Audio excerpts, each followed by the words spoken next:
Yeah, that was a wonderful paper. We'll discuss it at the end. Thank you so much for coming here. So my paper is going to be a little, not little, it's going to be very different because I'm separating masculinity from male bodies, and I'm talking about tomboys. So the title, as you see, is Hey, She's a Bro, Tomboys and Desire in India. Our understanding of adult gender has been troubled by queer theory, but adolescent gender troubling is yet to be fully understood. To think about this, I would like to examine tomboy as a category that not only troubles our ideas of girlhood, but also exists within the grey area between girl, trans boy, and boy. While Judith Halberstam, in her seminal study of female masculinity, notes the futility of the tomboy narrative and concentrates on, I quote, queer female masculinity almost to the exclusion of heterosexual female masculinity, since the latter represents an acceptable degree of female masculinity as compared to the excessive masculinity of the dyke, end quote, I argue that the category of the tomboy, and especially that of the heterosexual tomboy, is productive, since it troubles our ideas of girlhood, desire, gender relations, and heteronormativity. Borrowing from literary scholar Catherine Bond Stockton, I understand tomboys as an act of growing sideways, which delays proper femininity, which might or might not arrive. Given that the project is in its nascent form, I'm only beginning to think of it conceptually. The endeavor here is to put forward a few tentative questions and articulate some of the complexities related to the project. I start with a personal story. On 15th June 2014, on Father's Day, I posted on Facebook a photograph of myself as a 12-year-old, along with my father, teaching me photography. I titled the photo in the following manner: Bringing Up a Tomboy in the 1990s, and followed it up with a rather long quote on tomboyism from Judith Halberstam from her book Female Masculinity. The post on Facebook got a number of responses. One of them was from a woman who was a friend's friend and hence a stranger to me, who wrote, quote, I totally agree, this was what happened to me, end quote. This comment intrigued me the most, and I opened her Facebook page to find the photograph of a smiling middle-class woman with short cropped hair, dressed in a plain cotton sari, and who appeared to be in her 40s. From her public profile, I gathered she was an ex-IAS officer in Karnataka, but nothing really pointed to her marital status or her sexuality. It wasn't clear to me what the this in this happened to me stood for.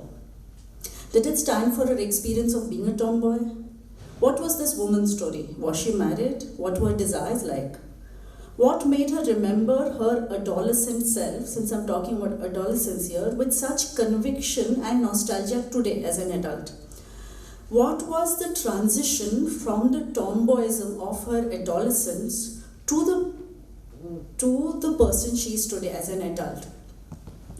The primacy of memory, both in my post as well as the woman's comment, made me reflect on the relationship between tomboyism during adolescence and adulthood. What was the transition from an adolescent tomboy to an adult like? What did it say about queer adolescence and adulthood? Do queer adolescents, and in this case tomboys, necessarily become queer adults? This autoethnographic exploration leads me to uncover other such narratives of adult women. In specifically examining the narratives of adult women who identified as tomboys in their adolescence, I don't seek to necessarily understand it as a heteropatriarchal pressure on tomboys to become more feminine as they reach adulthood, but rather as a way to disrupt the linear progression from queer childhood to queer adulthood.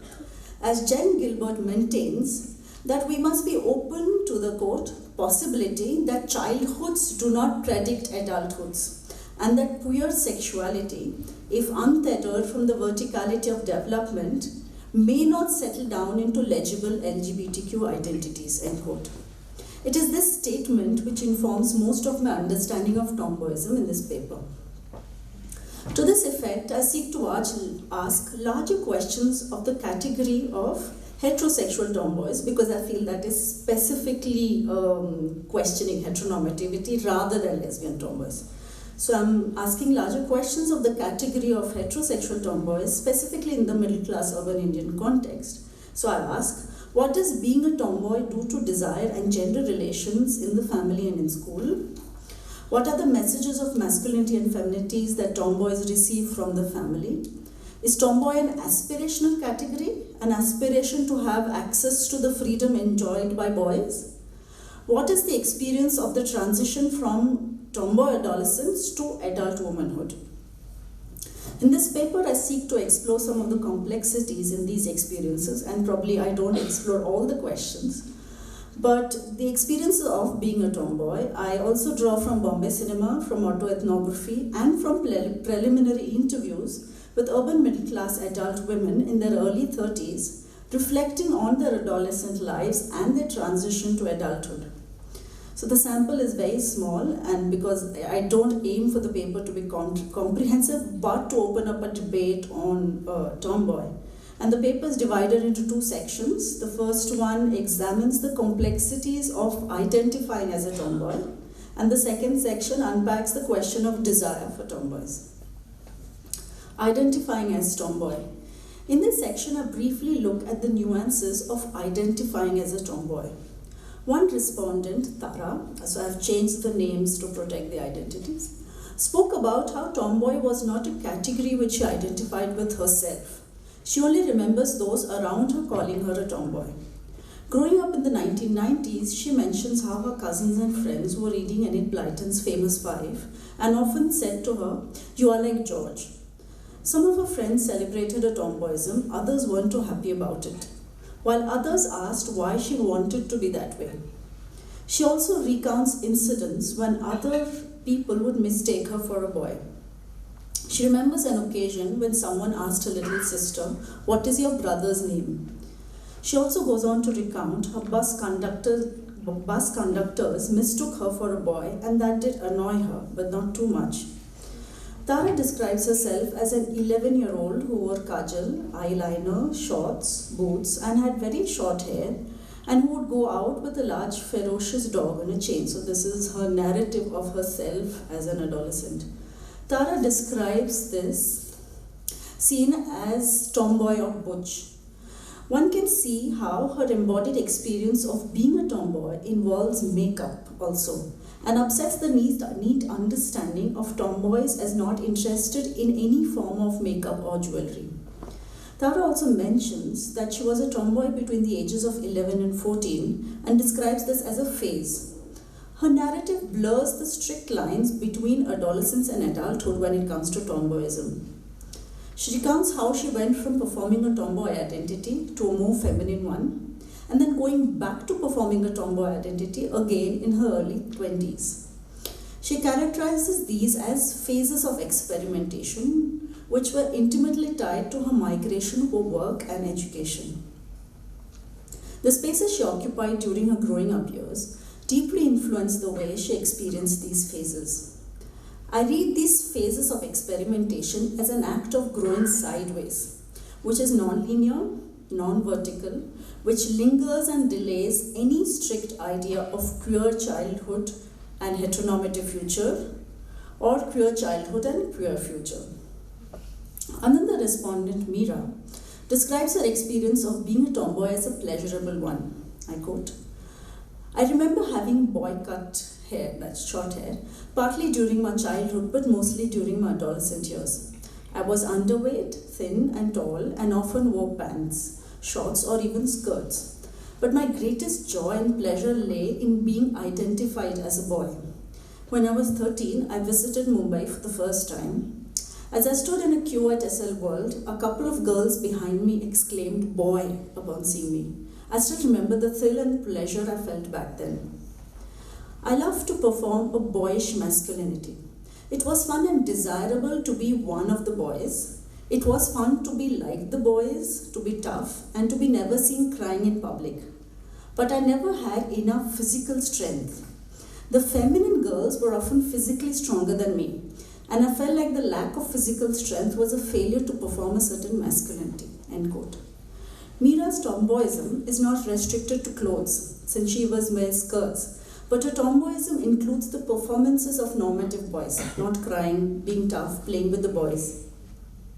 For Meera, tomboyism is experienced both as a source of pleasure and a sense of failure to perform a certain kind of hegemonic masculinity. This narrative opens to us ways in which adolescent tomboys can or cannot perform masculinity. This complicates the idea that tomboyism is necessarily about agential transgressions or breaking of gender binaries. Meera's embodied experiences of being a tomboy points to the sense of failure in not being able to conform to either emphasized femininity or hegemonic masculinity. In both Meera and Tara's narratives, we see how the performance of tomboyism might or might not be linked to wearing shorts or boys' clothes. These narratives also point to the heterogeneity in tomboy experiences and the role that peers and family can play in identity formation. Both Meera and Tara, while not embodying a girly girl existence as adult women, don't also identify as trans men or transgendered beings. They clearly state that they identify as adult women. Judith Halberstam discusses the category of the good tomboy, that is, those with a pure childhood and a future, and the bad tomboy, those with a queer childhood and queer future.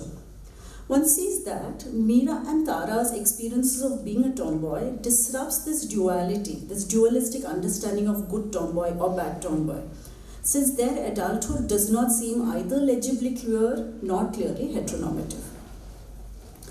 To move to my second section on desire, examining the question of desire in tomboys also further problematizes the dual categories of good tomboy and bad tomboy. Both Tara and Meera speak of the costs of being a tomboy and desiring a boy. So I'm talking about heterosexual tomboys. Meera describes how her image and personality did not make her attractive enough to boys. This made her unhappy. And while she did try to girly herself up a bit, she didn't succeed at it, since it did come from what she says inside. She felt sad that she didn't have a boyfriend or couldn't be like others. While growing up, Tara constantly asked herself, quote, "Why does everyone want to be my friend but not my potential romantic partner? Should I feminize myself more, be like other girls who don't talk, who don't fight?" I had arbitrary crushes, imaginary crushes on the boy next door, on film stars, on cricketers. I had imaginary partners. End quote. Tara goes on to say that by the time she first started dating a boy at the end of the 10th standard, she had already feminized herself a great deal. Tara also discusses how she desired both boys and girls when she was growing up, but didn't speak about any same-sex relationships and the complexities of such relationships while growing up. One could read Tara's efforts to feminize herself as a form of heteropatriarchal pressure. This effort seems to fit into the category of the good tomboy, who eventually grows up to be a pretty feminine heteronormative woman, forgetting her tomboy past, as in the cinematic narratives of Kuch Kuch Hota Hai or Main Hoon Na. But Tara's failure to entirely feminize herself points out how the good tomboy is also flawed, and that there might be tomboys who, despite themselves, fail to be a good tomboy. Meera poignantly talks of the impossibility of desire as a heterosexual tomboy. Quote, "I loved boys right from the age of 8 or 9 years old. In my mind, I liked to be called a boy, be like them, and love them too, all the while inhabiting a girl's body. But maybe the boys I knew were all conforming to strict gender roles. They seemed to only love girls who performed the role of a girl. And suddenly, the tomboy seemed undesirable. Maybe I didn't try hard enough, but my adolescent self never experienced any gaze of attraction or desire from boys. Why would a boy like another boy in a heteronormative world? This challenge and question structured most of my interactions with boys and men for most of my growing up and adult life. This was encapsulated by a comment a male friend made to me a few years back. "You were a tomboy, how can you have a boyfriend?" End quote. Mira's narrative also problematizes the strict lines between adolescence, adulthood, good tomboy and bad tomboy. The two popular films, Kuch Kuch Hota Hai and Main Hoon Na, represent the pain that Tara and Mira experience and the impossibility of being desired by boys or men.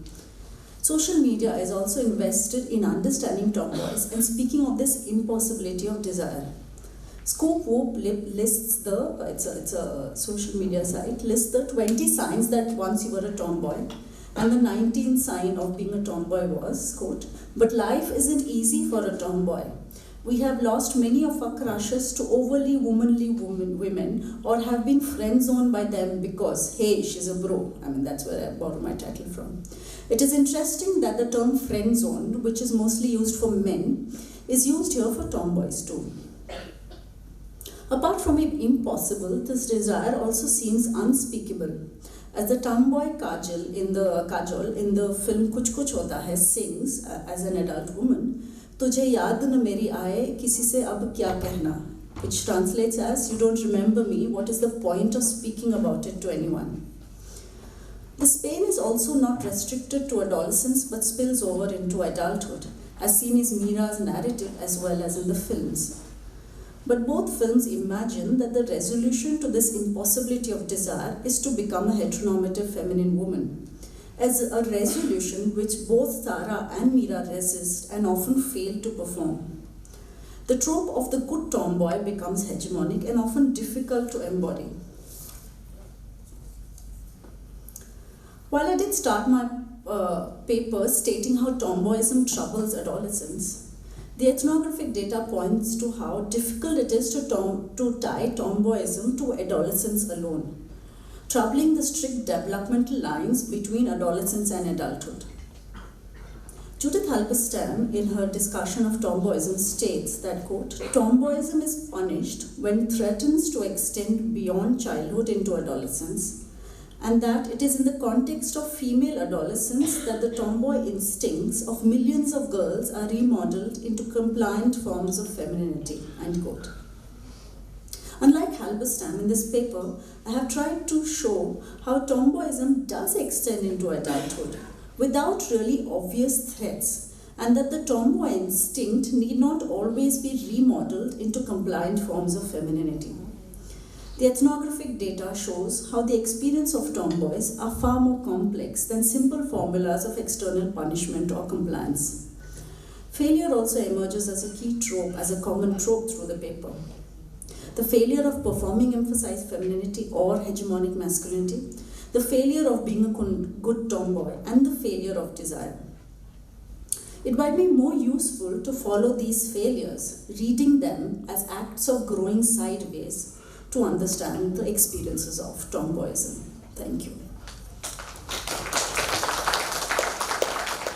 Hello. So the final speaker in today's event is Yadukrishnan PT. Yadukrishnan is a PhD scholar at the Manipal Center for Humanities in Manipal Academy of Higher Education. He is the author of The Noblest Fallen, Making and Unmaking of Bhagat Singh's Political Thought, which was published by Manipal University Press in 2019.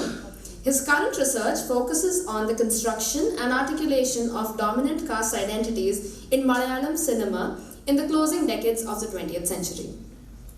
This is part of a paper I'm working on, and an even smaller part of a chapter I'm working on. So the larger themes I'm discussing here are still to be fully developed. The paper is called Nair Masculinity in Padmarajan's Tuvana. Perhaps there is no other filmmaker more celebrated in the history of Malayalam cinema than writer-director P. Padmarajan. Between the years 1979 and 1991, Padmarajan wrote 36 screenplays, out of which he directed 18. He has also written 14 novels and several short stories. Kerala literati often describes the event of Padmarajan's death in 1991 as an end of an era, marking the demise of a progressive movement in Malayalam cinema, paving way to more commercial, formulaic, market-driven movies. This purportedly progressive film movement that Padmarajan, among others, represented in the 1980s was middle cinema or middle brow cinema, which had appropriated the realist aesthetics of the parallel art house productions of the 1970s, 70s new wave in Malayalam cinema, so as to target the newly formed middle class spectators of Kerala. This paper explores how Padmarajan's Thuvanathumbikal, translated as Dragonflies in the Spraying Rain, one of his most acclaimed films, takes advantage of its middle-brow nature to address an unresolved historical conflict between two starkly distinct and contradicting identities. That is that of the agrarian masculinity of the traditional landlord, the Tamburan figure, and its modern antithesis, that is the educated urban youth, both of which are curiously embodied in the protagonist Yadukrishnan, in the form of a certain duality in his personality. The plot of Thuvanathumbikal revolves around the life of Yadukrishnan Menon, played by Mohanlal, who is living a dual life. One in his Nair Tharavad, traditional matrilineal joint family household, in the village with his mother and sister, where he conducts himself as an old-fashioned boorish landlord, and another one in Thrissur city, 14 kilometers outside his village, where he is known among his friends as a mischief-making, beer-drinking, eccentric youth who seemingly embraces modernity and all its supposed vices. It is important to note that Yadukrishnan in the story is the son of a late Chief Justice, who is repeatedly referred to as Justice Tamburan throughout the film. This term by itself is a very curious one, for the word Tamburan refers to an upper caste landlord who was once depended upon by tenants and neighboring villagers for sustenance and trade. Therefore, adding the title of Justice to this designation assigns an extra layer of legal legitimacy to his already landowning authority. Needless to say, Yadukrishnan has inherited a substantial fortune from his father. The film is about Yadukrishnan falling in love with two women, Radha, played by Parvati, a college student and a distant family relative of Yadukrishnan, and Clara, played by Sumarata, a young sex worker who is new to the profession.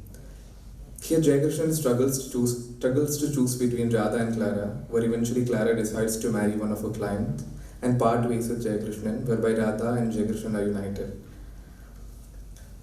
Cultural historian Dilip Menon traces a particular practice in Malayalam cinema from its early years, where the conditions of the Nair community, the dominant Shudra caste in Kerala, is posed as a metaphor for the conditions of Kerala in its entirety.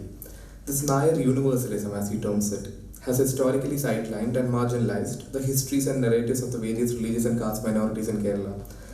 Menon traces the initial instances of such a practice in M.T. Vasudevan Nair's novels and screenplays written in the 1960s. Menon writes about the strategic absence of the ocean in Vasudevan Nair's writings, signifying a conceptualization of the region by the landed upper caste elite in stark opposition to the non-upper caste and non-Hindu section of the population, who depended on the ocean for sustenance and trade. As an extension to this, there was also a significant level of animosity generated in these stories towards a nouveau riche coming back to Kerala after working in Gulf countries. The construction of the regional landscape in literature and cinema was thereby limited to narratives about the landed class in Kerala, largely commenting on the decline of matrilineal. According to Menon, one of the themes that is persistent in many of these narratives was that of the tussle between the older order of agrarian masculinity, represented by the Karnaval, mother's brother and head of the family in matrilineal system, and the newer order of the educated young man. For this, Menon cites a couple of novels and screenplays of Vasudevan Nair written in the late 1950s and 1960s like Murappennu and Irrittante Atmavu. It is precisely these two conflicting identities of the traditional matrilineal landlord and of that of the modern educated youth process within the character of Yadukrishnan that this paper is interested in. But before this, the specificities of Malayalam middle-brow cinema of the 80s has to be looked into. Middle-brow cinema and its placement within the film industry has been a point of interest for scholars over the years. Bindu Menon argues that middle cinema was ubiquitously staged as a genre of quality in between films, which defied some of the cinematic conventions of both Malayalam commercial and art cinemas and self-consciously indulged in new film practices. In other words, it was supposed to be the perfect balance between what was then considered commercial and parallel. This is crucial, for then there were three different categories of cinema coexisting: popular, middlebrow, and parallel, with several prominent literary figures spearheading these movements. It is to be noted that at the time these categories were neither as rigid nor as homogeneous as it is described now. Not only were these categories porous in nature, many of the writers and directors who had popularized these individual movements had also worked in the production and progression of other film categories. However, the demand for middle cinema was already in decline towards the late 1980s, even before Padmarajan's death, because of various economic, social and cultural factors. Radish Radhakrishnan, in his essay, What is Left in Malayalam Cinema, discusses some of the factors that led to the decline in popularity of middle-brow cinema. One of the reasons he cites is that of the rise in popularity of Tamil commercial films and superstar figures like Rajinikanth. Malayalam cinema at that time was concerned about losing its audience to Tamil cinema.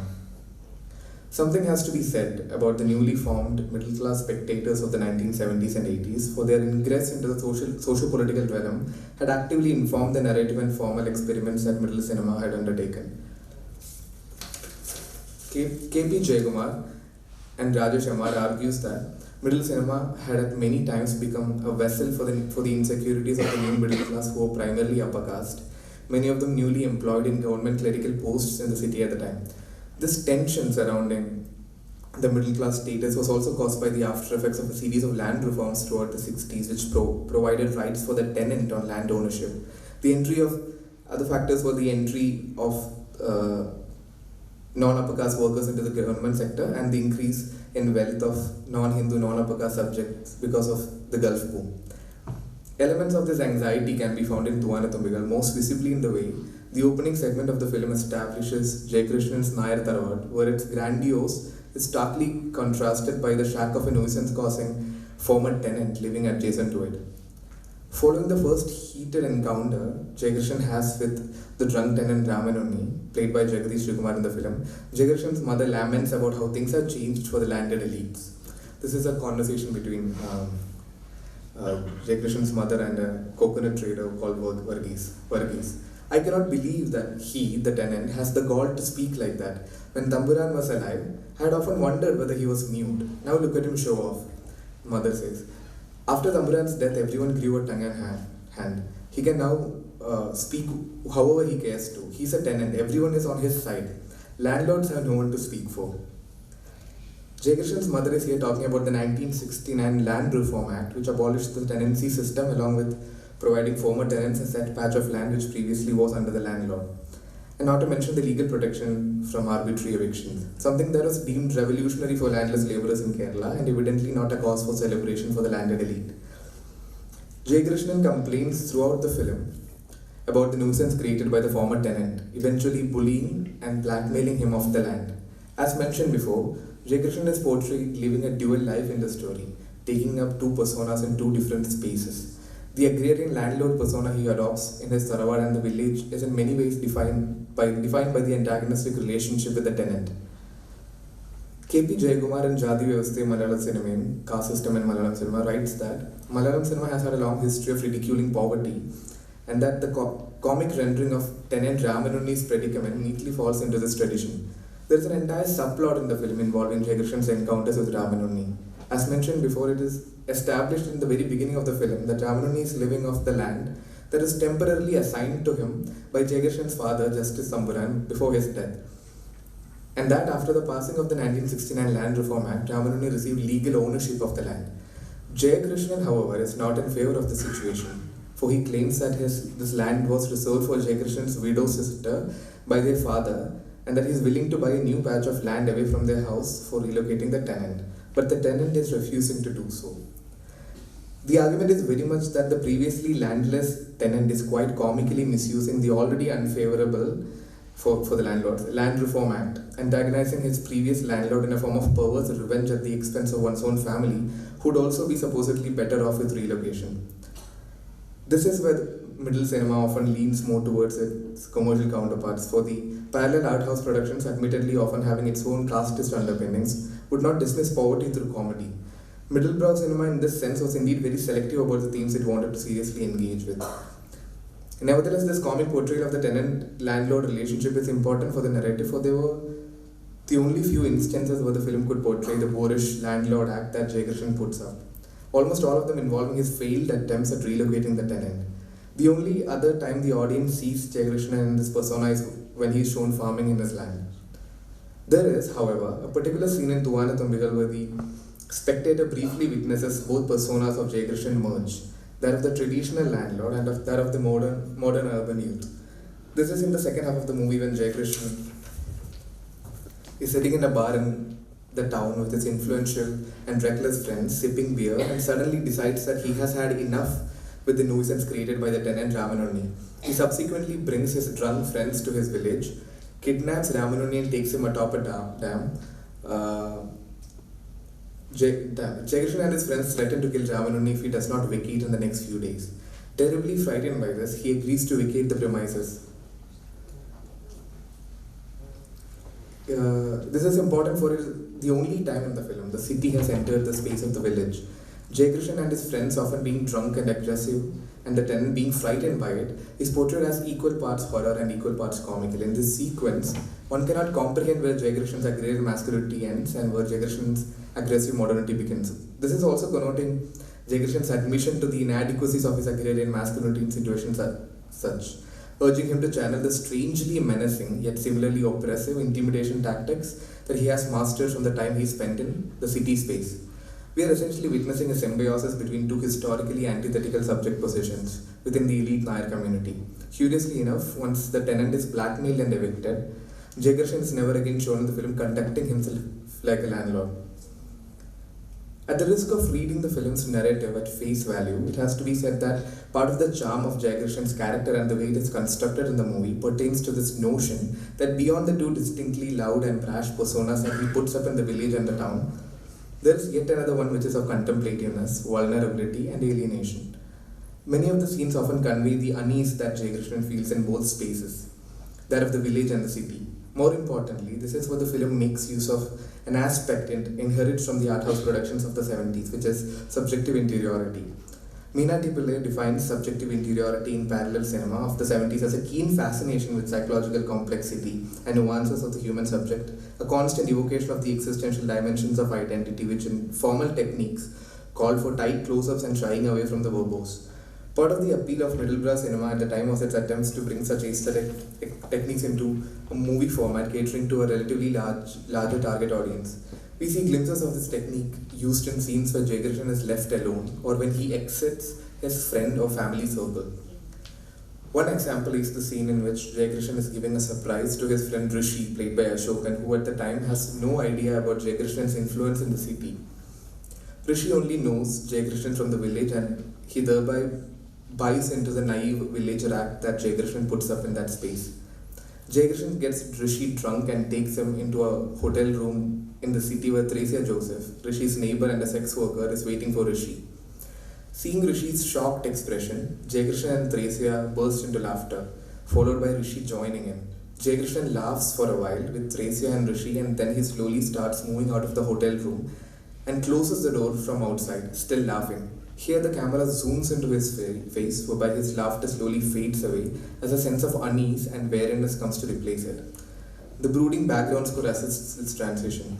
Jayakrishnan then enters the adjacent room and asks his close friend Tangal, a pimp, to take care of the situation, and then slowly walks away from the camera. Tangal comes out of the room and looks at him, slightly worried, as Jayakrishnan is seen walking away with the music continuing in the background. The only other person who is assigned subjective interiority in the film is Radha, one of the two women that Jayakrishnan falls in love with. Here it is important to look into how the film treats Radha and Clara differently, both narratively and visually. Radha is very much the idealized, educated yet traditional woman. She is someone that every other character in the film wants Jayakrishnan to marry. Their relationship is portrayed as one that is anchored in the idyllic village space that both of them occupy. Their relationship progresses in the backdrop of the famous Vadakam Nada Shiva temple in Thrissur, especially during song sequences, signifying the presence of tradition, culture, heritage, and societal approval in their relationship. Radha is thereby portrayed as a symbolic border guard for the Nair culture. As the film progresses, Radha's point of view starts getting aligned with that of Jayakrishnan's narrative. Thereby the film starts delving into Radha's interiority. One of the examples being an instance where Radha overhears her brother and sister talk about her growing fascination with Jayakrishnan. And the camera zooms into her face and we find her contemplating her own fascination with someone she initially did not like. This is something that is completely denied to Clara and will be discussed in the following section. Clara in the film is portrayed as a wise yet mysterious character, part of Jayakrishnan's and, by extension, the viewer's fascination with Clara stems from her indecipherability. Jayakrishan is introduced to Clara as a rich timber merchant called Punnus by the pimp Tangal, who has tasked Jayakrishan to find out if Clara is to be trusted. She immediately sees through the act he's putting up. Clara senses the alienation and loneliness faced by Jayakrishan and makes him open up to her about himself in a way he never thought possible. He falls in love with her. It is necessary to read Clara with her specific religious, class and caste circumstances, factors which are woven into the very fabric of her characterization. Part of what makes Clara distinct in Thuvanathambil is that she is not coming from an upper caste Hindu background, but from a Christian community living towards the coastal area of Thrissur. Clara is tied inextricably to the city space, unlike Radha and Jayakrishan, who have existence in both the city and the village. It is to be noted that the only other sex worker in the film is also Christian, Thracia Joseph. Both Thracia and Clara are women who moved from different rural spaces to the city for their profession. There is a scene where Clara and Jayakrishan are shown lying beside each other on the seashore at night. Jayakrishan is inebriated, shirtless, and Clara is wearing a night dress. Both of them are constantly being pushed around by the waves hitting them at the seashore. Here in this moment, Jayakrishan speaks to Clara in a Malayalam dialect devoid of any regional markers, which amplifies the feeling of Clara and Jayakrishan being absolutely alone and free in that space. He tells her that since he has lost his virginity to Clara, he is afraid that he will become a womanizer. Clara smiles and tells him playfully that he should go and meet Radha again. Jayakrishan explains to her that he had refrained from being physically intimate with any woman before, for he had felt that he was saving himself for someone and also that he did not want to be the cause of anyone losing their virginity premaritally. It is important to note here that Thuvanathambil attempts to bring Jayakrishan's obsession with his own virginity to portray his masculinity as pure intention. This was perhaps a necessary trope for Thuvanathambil, being a movie exploring themes of sexuality and desire, catering to a fairly conservative audience of Kerala in the 80s. Jayakrishan says to Clara, Clara has made me break another one of my rules.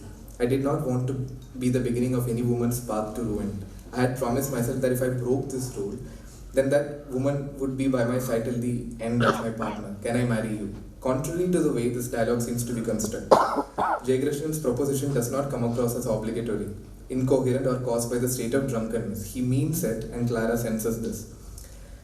The very moment that Jayakrishan asks Clara to marry him, a wave hits Clara and shakes her more than usual, but her eyes remain fixed on him. In this very brief moment, Clara is caught off guard. For the next few seconds, she stares at Jayakrishan, shocked by the question. Jayakrishan follows this by asking in a bit more drunken and disarming manner, do you have any objections? To which Clara laughs and tells him that she has no objections, and she laughs and falls into his embrace, followed by a song sequence. The few seconds where Clara is surprised by Jayakrishan's question is the closest Thuvanathambil ever comes to giving the audience a glimpse of the introspective space within Clara, as not just a metaphor for Jayakrishan's desire, but as a reflection of her own subject position. K.P. Jayakumar argues that the mystification of Clara's character is in some ways a violence towards her, for it makes her unreal and without perceivable intentions and emotions. Even her desires are rendered indecipherable. Unlike Radha and Jayakrishan, neither the narrative nor the cinematic aspect of the movie is invested in looking into Clara's subjectivity. Clara is denied subjective interiority by the film and is mystified and othered to an extent of almost seeming fantastical. Clara's near mystical relationship with rain also amplifies this aspect. Clara's presence, for the most part of the film, is accompanied by rain, and Jayakrishan associates rain with Clara throughout the film. Not to mention her affinity to the ocean. The prospect of a future with Clara is pictured in the fantasy song sequence as one with infinite possibilities, where they are shown getting married in different ways, living different lives, all of it to the fullest, none of them real.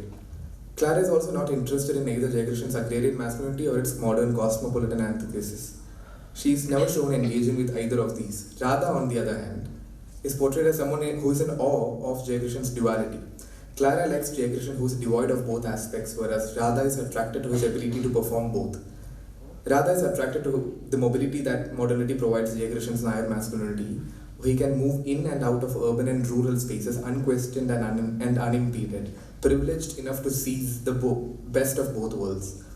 Clara, on the other hand, represents the unresolved conflict between these two spaces and two personas caused by the same modernity that facilitates said mobility. She understands Jayakrishnan's loneliness and alienation caused by having to play these roles in different spaces, for she is also a product of similar conditions. Jayakrishan is thereby fascinated by Clara's fleeting, impermanent mystique. The movie, however, ends with Clara deciding to part with Jayakrishan, marry one of her clients, going on to have a child. Jayakrishan and Radha are thereby united.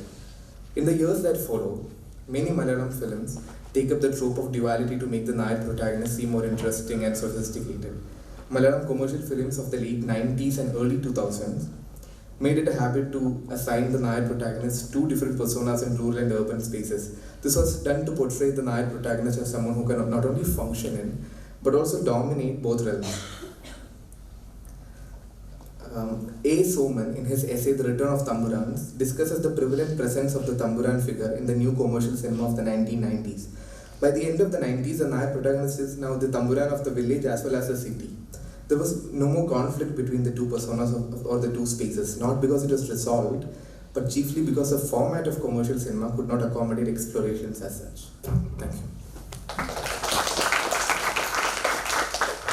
I want to thank all the speakers, Michiel, Ketaki, and Edu, for such interesting papers, and we will now take questions.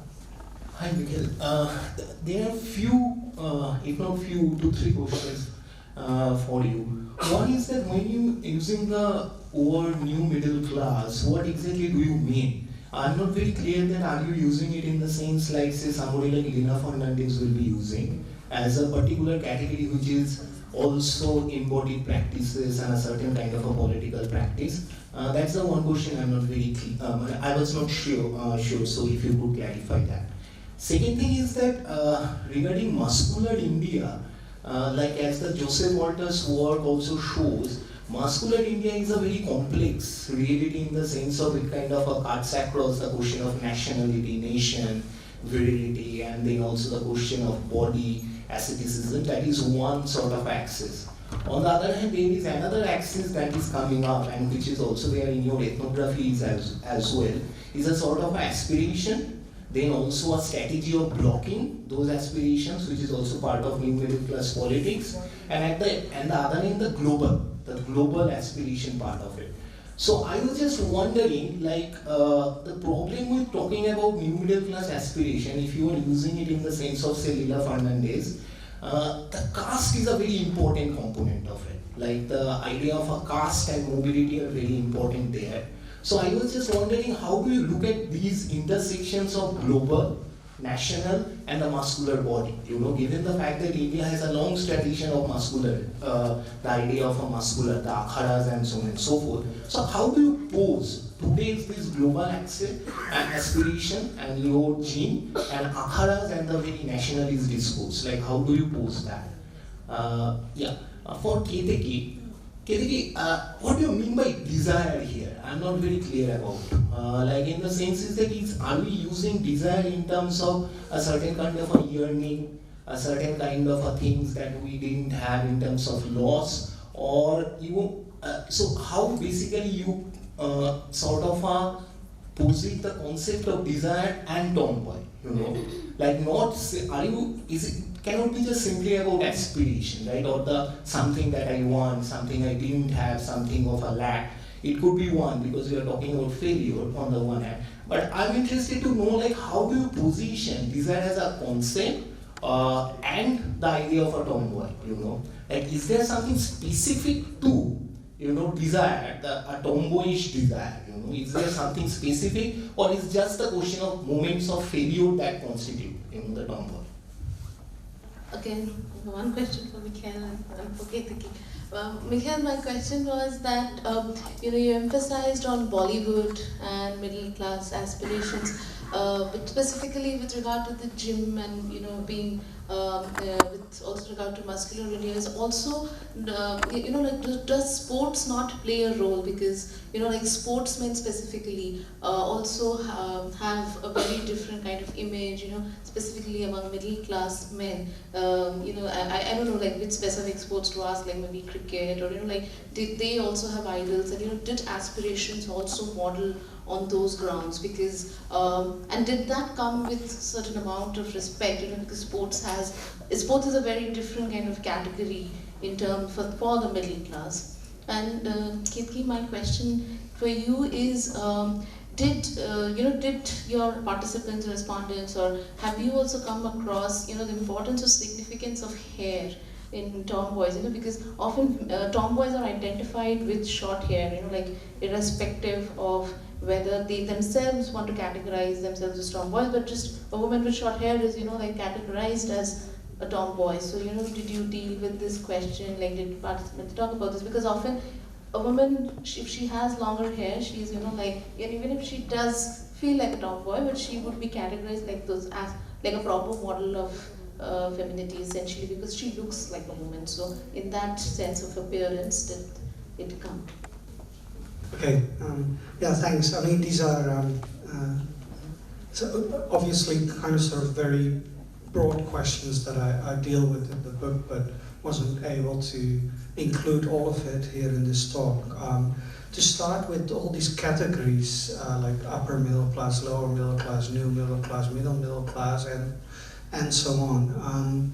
So one argument I make is that it's almost impossible to define them. If you look at the literature that has come out now, and I make sort of kind of a very long analysis of that in one of the chapters, is that you see that not only a lot of the literature revolves around the question of size. So when we talk about the middle class, everybody always obsesses over the size. But intriguingly, the size almost doesn't differ. So one of the big claims that is always made about the middle class is that the middle class has grown exponentially because of economic growth. But if you look at the earliest literature on the middle class, it sort of came out post-1991, towards the new millennium, already speaks of 300 million, and that number remains rather stable as a high end. And from there you can also see that a lot of the categorizations is inherently problematic.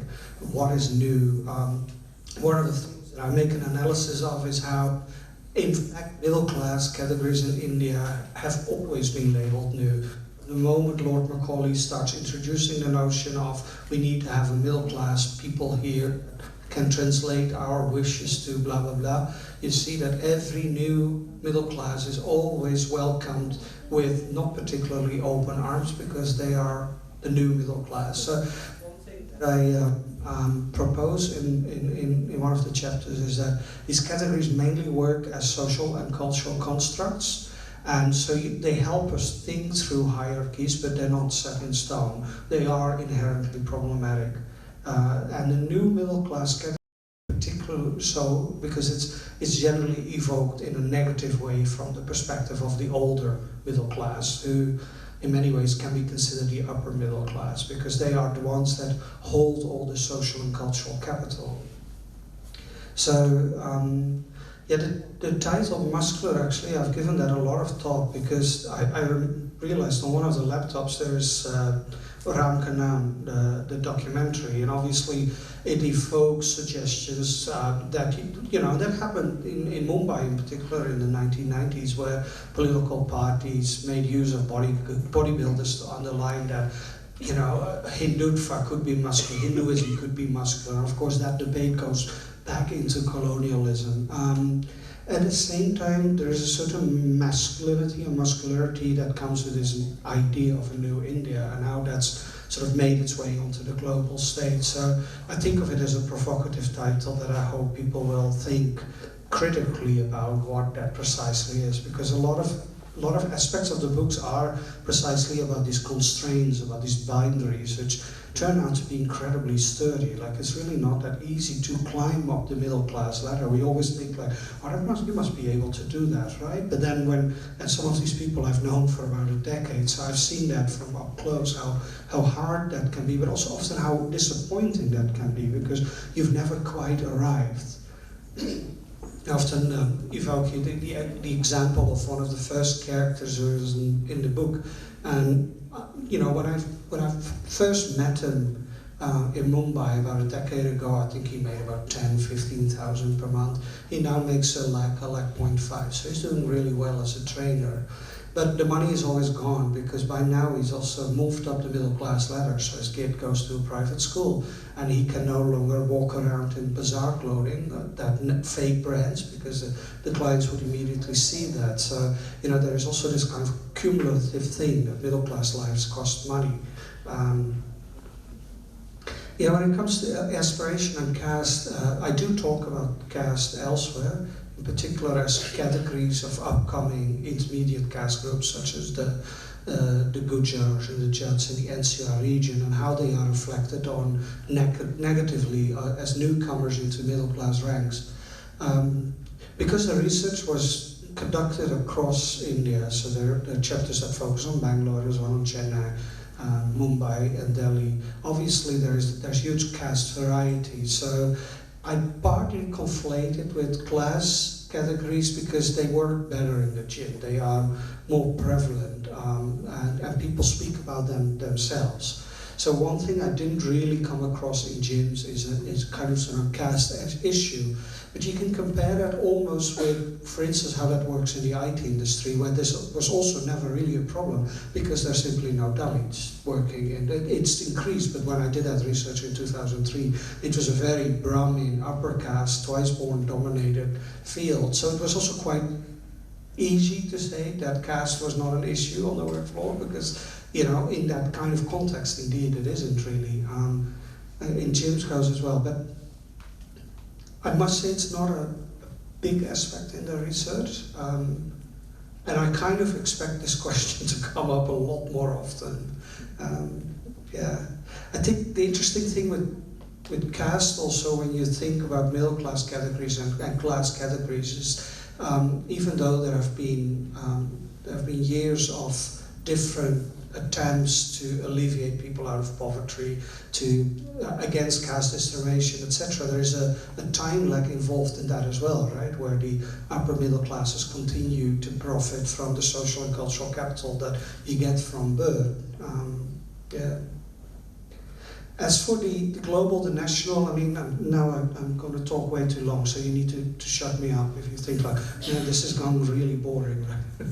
I feel like leaving now. Obviously, when it comes to different expectations of the body, part of this is a very globalized ideals, but it needs to exist at a local level. Maybe some of the follow-up questions can talk about that. And I think, let me just say one thing about sports and akharas, because that is something that often comes up. One, in the field of fitness, notions of cricket don't matter because they don't come with these kind of hegemonic, popularized new bodily ideals. So in that sense, that is something that is not aspired towards within the gym. That doesn't make cricket not important, of course, and cricket remains an important thing that people have a fascination for, but it's not necessarily something that comes with that kind of Bollywood glamour. Sports more in general, similarly, bodybuilding really exists outside of traditional sports through its organizations and the way it's organized. As for akharas, there is some evidence that some of the workout routines historically have been adopted from the akharas into the gym. One trend that I've observed, especially in North India, is that the akharas are really on a demise. Because young people rather go to the gym, which tends to be air-conditioned. You don't have to do a lot of stuff in mud, and it leads to a bodily ideal that is currently more popular.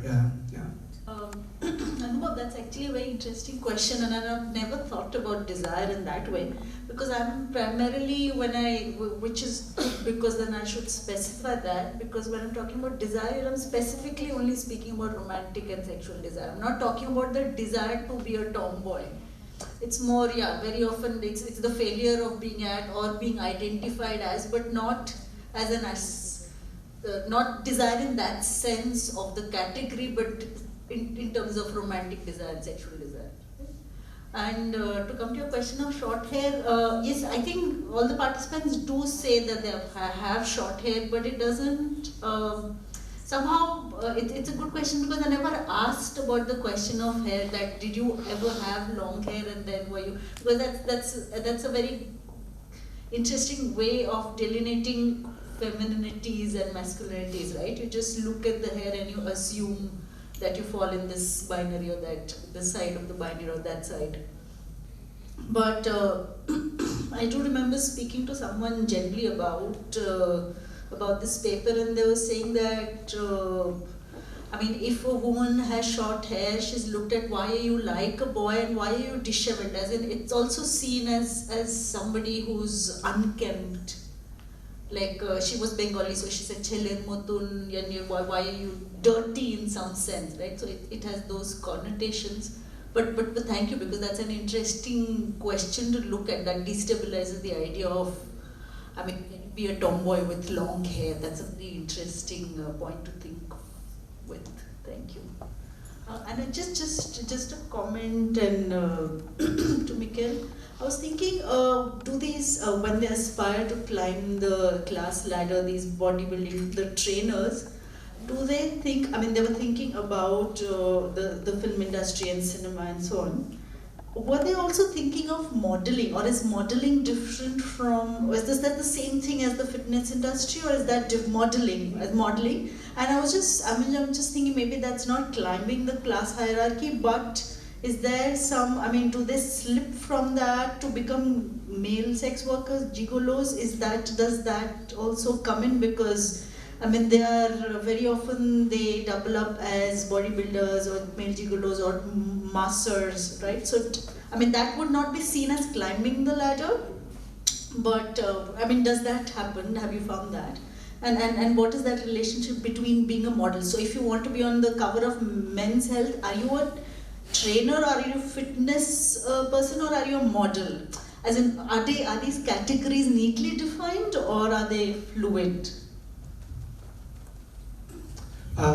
This is actually this is a very interesting sort of side aspect of all of this, is that most people I met have some modeling ambitions, and usually, of course, that fails. It fails for kind of a variety of reasons. The most important thing is that male modeling, like female modeling, is highly specific. So a lot of men are either too muscular or not muscular enough, or because of the workout routines and use of substance such as anabolic steroids and otherwise are simply not suitable. It has a lot of health consequences, but the most visible are usually of the skin variety. Another issue with male modeling compared to female modeling is that there's virtually no money in it. So you need to think of that. It's one of the few fields actually where women are paid far more money than men. You need to think of it as almost tenfold. So if a female model would get a leg for a photo, a male model would get maybe 10,000. Part of that also has to do is that the face matters a lot less, and bodies can be interchangeable and edited. So male modeling, if you look closely, is usually utilized in a very different way in magazine. It's much less focused on the face and much more on the body. So these are just sort of more technical aspects. Another thing that I've looked at and written about is, usually these modeling ambitions lead to extreme disappointments, because the moment they meet with casting directors, it very quickly turns to sex. So this is constant, extremely prevalent. There's lots of professional photographers that I know that really combine this also by not charging, but rendering that as services, making use of that in terms of exchange. And of course that leads to questions of sex work. So I do have a chapter about this and how this leads to incredible fascination generally. So I try to unpack that fascination a little bit as well, also almost as an urban myth, that all these men must also be sex workers, because so much of what they do on social media is so often sexually explicit and often very clearly also homoerotically explicit, but that comes with very, very specific class layering as well. So whereas my informants might not always interpret it that way, my gay friends in Delhi definitely will. So there is kind of also where different impressions and expectations don't always match. But there is one person that I discussed in length, and I just met him again, re-interviewed him again, and he does work as a sex worker, and he does do pornographic work now as well. And obviously that is not a smart choice in terms of being upwardly mobile. Almost nowhere on the planet will that be received as a wise career decision. So there also play other questions in terms of monetary and precariousness, and how sometimes having the right body and the right face can mean a route out of poverty, but definitely not a route out of kind of this social and cultural stagnation in which people are trapped. So this is a person from a semi-rural background in near Chennai who, through basically modeling ambitions, gradually becomes a sexual trajectory shows, and of course he knows other guys who do the same. But one thing that I always find fascinating about that is the moment I try to, and then I become almost like an investigative journalist trying to understand how the dynamics that contribute to that, is that even then, where he himself works that way and works with other people, knows very few people who go as far as he has in that. So this myth-making thing and the way people sort of fantasize about who these men are, a very crucial aspect in understanding the place they take up in society. I wanted to ask a question to you. So I'm obviously not familiar with the filmmaker, but a little bit with what you call middle cinema. I think one thing that kind of struck me is because compared to, we talked about this earlier, compared to North Indian movies, Bollywood in particular, South Indian movies tend to be more socially conscious and often more situated in real life situations. So the legacy of these filmmakers, is that still around in modern day Malayali movie making, or has that now, is that under threat from kind of sort of this blockbuster drive that you see in Tollywood movies as well, where it's gradually become about the kind of Prabhas Bahubali movie model that kind of comes closer to Collywood, Bollywood, or is it still around? Every time there is a change or a shift in Malayalam cinema from formulaic, like commercial cinema to something else. These directors in the 80s, their name is always invocated, as in like, is this the second coming of middle ground cinema or something like that. For example, in 2011, when in 2011 something really interesting started to happen in Malayalam cinema, where like a series of directors debuted, and like from largely star-focused Malayalam cinema started to move towards more like multi-star, like much more like, there were a couple of reasons which influenced this. Like one is very interestingly that there was demand for like a much more like international sort of a movie because of torrents and everything, and a lot of people were experimenting with digitalization really helped also. And in 2011, Malayalam cinema had a couple of like non-conventional hits actually, and every time that happened, from then Malayalam cinema has only moved forward in like these experiments and everything. And there has been like failures and there has been like successes, but for the most part, towards the first couple of years, it was always this particular middle ground cinema and the directors that actually were the spearheads of this and everything. Their names were invocated a lot. This is often like in like hagiographic accounts of these directors, this particular time period is actually considered as golden era. It's only recently that this time period has been like looked in more critical lens, through a more critical lens, and this was not necessarily a golden era for all, like as in things were. So that sort of a thing is always there, but having a lower budget than other film industries, like Malayalam cinema definitely has an advantage of like experimenting and what with like, and doesn't have to stick with a set formula and everything. But the other problem is also that there is this whole idea of exceptionalism, as in for the longest time, like other movie industries were actually their commercial cinema was actually compared to the middle ground cinema as if this is the commercial, but it's a category mistake. As in Malayalam cinema has always had this like exceptionalism, like our middle cinema is at the same time in the 80s when these movies were releasing, they were also commercial movies. But it's just this category is actually it comes into it comes to the forefront every time a new experiment or like a new movement starts. I think these directors and this movement is actually propagating. Yeah, hi. Okay, I have a question. So, considering that tomboy itself is very problematic to use, what exactly do you mean by good or bad? Can you clarify on that? Yeah, so tomboy is actually the term which, and when I'm speaking about good and bad tomboy, and I also want to know why it's problematic to use. I'm asking that to you. You can answer that later.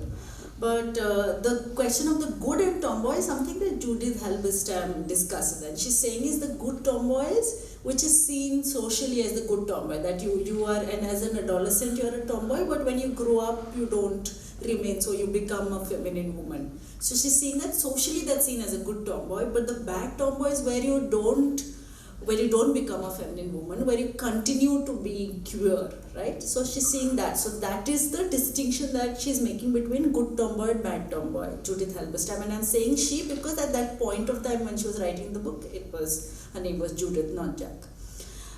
So what I'm doing here is trying to say that, look, these categories don't really work. There is nothing like a good or bad tomboy. But I also want to know, why do you think that tomboy as a term is problematic to use? Because nowadays it's seen as that I'm not like other girls kind of phenomenon, Okay. where girls just try to act as if, like, there's this internalized misogyny within them as well, where they try to kind of invalidate women who just want to also be feminine. Or basically there's just a lot of like, they try to be this other without anyone actually prompting them to be another, and that, I agree with you, that's very socially influenced. So yeah, okay. Thank you so much for that. Yeah, that's interesting. Yeah, but so you're trying to say the tomboy is problematic only in cases where it might be, but there's an aspiration to be like the boys. But that's what I'm saying. It's not just that. It's a category which includes a number of kinds of tomboys, to so to speak. But I get where you're coming from, like what you're problematizing. Thank you. But maybe because I'm also interested in what you were trying to say with that, and I've gotten used actually to all these kind of sort of gender categories to gradually lose steam, no longer being fashionable, change, people interpret them differently. I think that's also actually in many ways the wonderful thing about sexuality is that it's never set in stone. So one thing that actually just occurred to me is the tomboy category gradually, I wouldn't say replaced, but maybe something that I've noticed myself become more prevalent among students I'm writing is the NB category. So NB or non-binary. So, and how does that figure into things? Because I see a lot of non-binary categories on TV these days, and just yesterday I was watching the third season on Netflix of Sabrina, which is this, it's really a fun show. And so there's a very, very prominent non-binary category character in that TV show.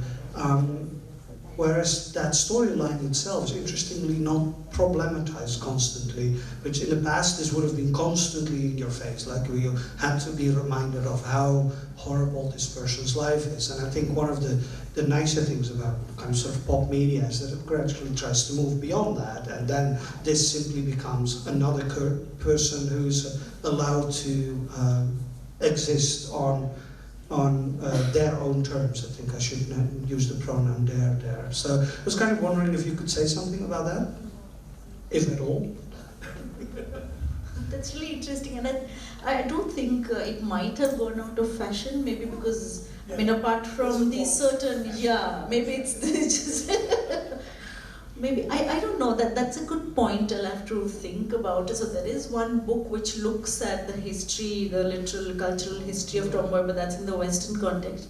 In the Indian context, I'll have to make it, I'll have to look at if that's used at all, and maybe within, or maybe within certain circles, maybe within a certain age group, it's used as a slur, maybe it's used problematically, and that's very interesting, because that could, how does that also travel with with time and with place, and maybe that's not used at all anymore with the way I'm speaking about. So that's a very interesting thought. Yeah. Yeah, in that show Sabrina the Witch, is she called a tomboy? Is she like? It's just very clearly a person that does not define. He in the show goes by the name of Theo, but Theo can work both ways, from Theodora. So it was definitely presented as a queer person in the first season, but I think probably a better word would be MB, or MB's itself for non-binary, more and more a category that you see in. I'm currently writing a paper on the way the discussion about queer identities in India developed over the last 20 years. And in that, of course, you see that the length of words used gets longer as well. So, we start with LGBT, and then we add the Q, and then we add the I, and then the A, and then some people stop there with a plus sign. But not everybody wants that, so because then people are not included, and so there is this constant development there, and I think that's fascinating to impact also when you speak on tomboys, even though I think it's still a popular category to be used, but yeah. I think the term non-binary is more politically correct to use rather than tomboy or non-binary or gender non-conforming or gender queer. So in that sense, maybe that's where she covered, but I think it's a very interesting question to think about. Yeah. So I can project my voice, it's fine. Non-binary is not interchangeable though. Probably want to use the mic. No, the non-binaries are probably not interchangeable, right? Yeah. Yeah. With regard to Tom, yeah. Yeah. Just to clarify that. No, before anybody thinks that I suggest that these things could replace all the category, I'm merely suggesting that there is always some kind of sort of fluid motion where new categories come up that people identify with and feel comfortable with. That doesn't mean that the old category no longer functions to exist. It's more that sexuality in that sense in itself is a dynamic thing. So it is not fixed to any of these categories. I think that's in my own writing why I often use queer, because it kind of brings together that non-normativity without deciding what categories should or should not be included, because that is such a political process and it's so demeaning in many ways because of obvious reasons, yeah. This question is actually to all three of you. It's more than a question. I would like to know about your opinions regarding sexuality of people or children with disabilities. So right now I am pursuing research on this topic of sexuality of children with disabilities. So I would like to know what your opinions are on it, or have you ever considered it in your research?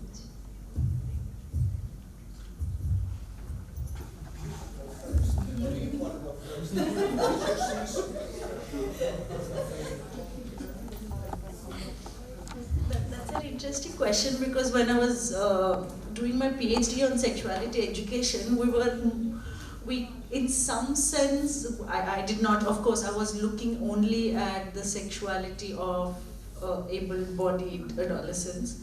But in looking at the formation of the curriculum, there was beginning to be the question of, can we look at the intersection of disability and sexuality? But that was in the context of adults. But it was coming into, in some sense, to the discussion of adolescents or young people or children and sexuality and disability. So for instance, I think somebody made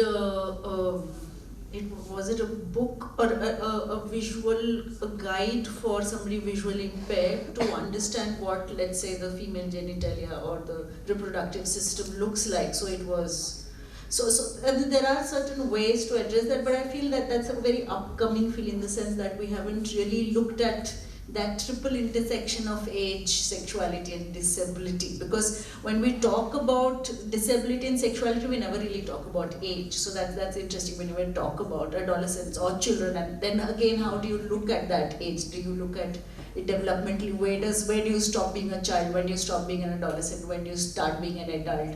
Legally you are just a child until you are 18. Right? And adolescence, the term itself is a fairly new development. So not to go into more details on that, but I mean, I don't really have an opinion because I haven't done any work, but I'm just telling you what I came across while doing this research. Yeah, I'm also far from an expert on any of this. I do think that some of the questions, especially when it comes to sexuality and children or adolescents, at least in a Western context, have been set back by a few decades because of all the scandals surrounding it. So that has definitely made it a lot more difficult to talk about it. I come from the University of Amsterdam, and it's probably one of the most liberal on those topics, and I've seen that when a colleague tried to engage in these topics a few years ago, and that led to an incredible amount of commotion.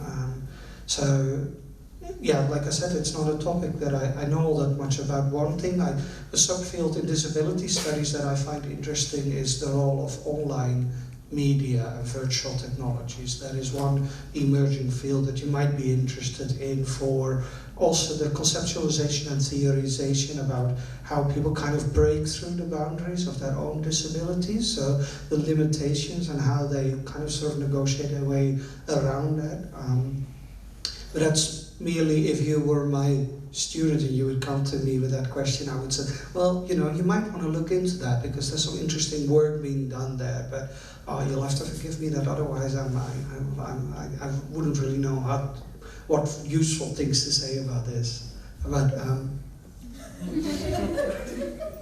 as in this is also something that I also need to look into. I've only come across this in articles and everything, so I also need to look into this. So I mean, if you want to do research on looking at and childhood, the first question will come is question of ethics, right? So I mean, forget even disability. So there are a number of hurdles in terms of doing research. So one is, are you doing research? Are you doing some intervention program? Specifically doing research, if even with anyone below the age of 18, the ethical concerns are so large, especially when you're talking about sexuality, it's almost impossible to do that. Forget disabled children, right? So you're looking at intersections of intersections, right? So though that I would warn you, I mean, if you want to think about that very carefully. Okay, thank you very much. Thank you, Michiel, Ketaki, and Yadu once again for all the interesting talks, and thank you, audience, for listening to us, for listening to us patiently, for all the interesting questions. Thank you.